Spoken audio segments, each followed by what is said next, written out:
Mr. Speaker, many have been said, but same-sex marriage is abhorred by all cultures, all religions, and the issue of LGBT and all the rights some people ascribe to, I dare say that LGBT is not a human right, it's a sexual perversion. A sexual perversion that must not be condoned. It is not correct and it cannot be accepted.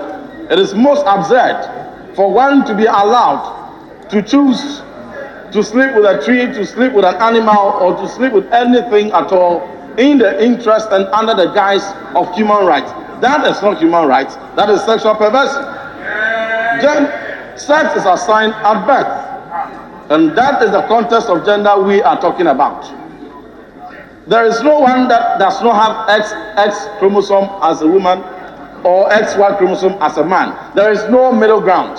Therefore, if there are some hormonal imbalances and certain attitudinal perversions which have pushed some people into stating certain obscene preferences, we are ready to support them, to reorient in line with Genesis chapter 1, verse 17. When God created, he said, let us create man in our image and according to our likeness. Let them have dominion over the fishes of the sea, over the fowls of the air, over the beasts, and over every creeping thing that creeps on the ground. And God created man in his image. And the Bible goes on in verse 18 to say, man and woman created he. When God created Adam and saw that it wasn't good for him to be alone, he didn't create another Adam, he created an Eve. An Eve.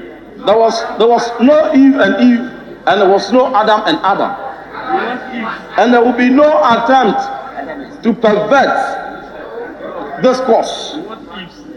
Mr. Speaker, it will be most directionless to watch on for some others who think they have taken a course which they believe in, which even in their countries are very divided upon, to tell us what we must teach our children how to identify themselves. Our children at birth know who they are. If it's a boy, he knows it's a boy. If it's a female, he knows it's a female. And therefore, no attempt to change that definition will be permitted in this country. It has been projected by UNESCO that by 2025, by 2035, Africa will go on to form 40% of the population of the world. It is not our making, neither is it our making that some people chose a path that is leading them to extinction. So if we have chosen the right path, the path God created for us, and we are sticking to that dignified course, and it's going to get us to form 40% of the population of the world, to contribute to 40% of the talent of this world, and to contribute meaningfully to 40% of responsible citizenry that globally occupy this earth, we will not renege on that path. Yeah. They can decide to backtrack and change their ways and go back to the good old ways they started with before they veered off.